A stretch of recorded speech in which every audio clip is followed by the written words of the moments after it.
अब श्री राम जा चुके हैं वनवास को और वो वापस आने का पूरा इरादा छोड़ चुके हैं, लेकिन अब भरत निकल चुके हैं श्री राम को वापस लाने के लिए। पर क्या वो वापस आएंगे या नहीं? हेलो दोस्तों, कैसे हो आप दोस्तों? आज की इस वीडियो में हम लोग बात करने वाले हैं रामायण के पार्ट 7 के बारे में, और इस पार्ट का नाम है भरत मिलाप, जो कि एक बहुत ही मशहूर पार्ट है। देखते हैं क्या है इस कहानी में। अब भरत निकल चुके हैं श्री राम को वापस लाने के लिए रथ में, लेकिन दूर से लक्ष्मण ने जब उन्हें देखा तो वो सोच रहे थे कि ये हम पे हमला करने आ रहे हैं, इसलिए उन्होंने भी धनुष अपने हाथ में ले लिया। लेकिन हमें भी पता है कि भरत युद्ध करने नहीं आए हैं, वो खाली श्री राम को ले जाने आए हैं। श्री राम भरत के आने से बहुत खुश थे। फिर उन्होंने पूछा कि माता और पिताजी ये सब कुशल है ना? इसके बाद भरत ने बताया कि अब पिताजी इस दुनिया में नहीं रहे। इसके बाद बहुत ही दुख भरा माहौल हो गया। श्री राम बहुत दुखी हो गए और साथ में लक्ष्मण और माता सीता भी बहुत ज़्यादा रोने लग गए कि अब वो उनका त्योहार के समय उनके पास भी नहीं थे इसलिए। और जब उन्होंने उनकी माता को देखा तो वो सब सफ़ेद साड़ी में थी, इसी वजह से उन्हें और रोना आ रहा था। और उनकी माताएं भी रो रही थी कि यहाँ पे आज उनके पति नहीं है। माता कैकेयी भी बहुत ही ज़्यादा दुख थी, लेकिन फिर श्री राम उनके पास आए। वो उन पर ज़रा भी क्रोधित नहीं हुए, बल्कि वो उनका दुख कम करने में उनकी मदद कर रहे थे। वो बोल रहे थे कि आपका कोई दोष नहीं है, जो होना है उसको कौन टाल सकता है, आप अपने आप को दोषी मत ठहराइए। दूसरी तरफ भरत श्री राम को बोलते हैं कि अब तो आपको अयोध्या चलना ही पड़ेगा, क्योंकि मैं इतनी बड़ी जिम्मेदारी नहीं संभाल सकता। मैंने कभी सोचा भी नहीं था कि मुझे राजा बनना पड़ेगा।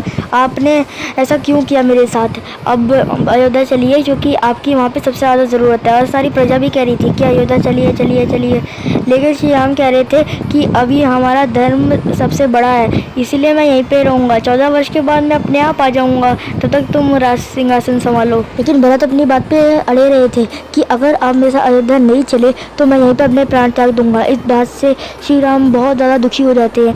वे बोलते हैं कि तुम ऐसा क्यों कह रहे हो? अच्छा ठीक है, मैं 14 वर्ष का वनवास तो लेके ही आऊँगा, चाहे कुछ भी हो जाए। हम अपने अयोध्या नगरी का नाम नीचे नहीं डुबा सकते हैं, इसीलिए मैं तो वनवास भोगूंगा ही भोगूंगा, वरना हमारे पिताजी पे कलंक लग जाएगा कि उन्होंने वचन नहीं निभाया। ये वचन मेरे हाथों में है, इसलिए मैं तो रहूँगा ही रहूँगा। इस बात से भरत कहते हैं कि आप मेरे साथ क्यों नहीं चल रहे हैं, लेकिन मैं सिंहासन नहीं संभाल सकता। तो श्री राम कहते हैं कि मैं एक दिन की भी देरी नहीं करूँगा, 14 वर्ष के अंदर अंदर आ जाऊँगा।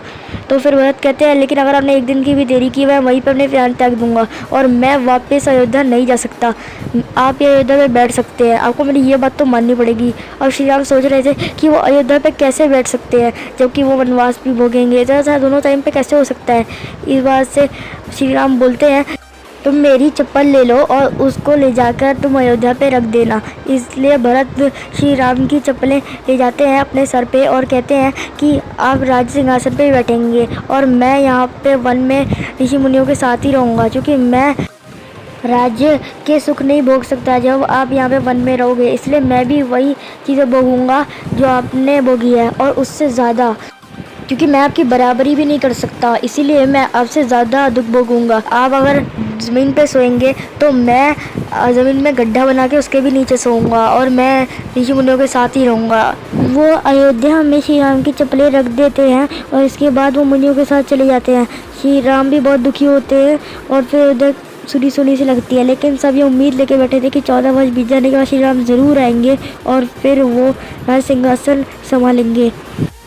सब चले जाते हैं और उसके बाद श्री राम वन में रहने लग जाते हैं और ऐसे करते करते 13 वर्ष बीत जाते हैं। अयोध्या में हलचल मचने लग जाती है कि अगले वर्ष श्री राम आएंगे। सब अभी से ही तैयारी करने लग जाते हैं। माता कौशल्या सोचती हैं कि जब श्री राम आएंगे तो उनके स्वागत के लिए क्या करना पड़ेगा, क्योंकि वो 14 वर्ष के बाद आएंगे। वो 13वें वर्ष से ही तैयारियाँ करने लग जाती हैं और सब बहुत खुश हो जाते हैं कि अगले वर्ष बहुत बड़ा दिन आने वाला है अयोध्या नगरी में।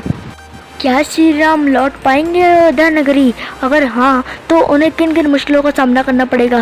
क्या ये एक वर्ष इतना सरल होगा या नहीं होगा? इन सभी सवालों के जवाब हमें मिलेंगे इसके अगले पार्ट में। अगर आपको वीडियो पसंद आई हो सब्सक्राइब कर दीजिए, लाइक कर दीजिए और शेयर कर दीजिए। चलिए फिर बाय बाय।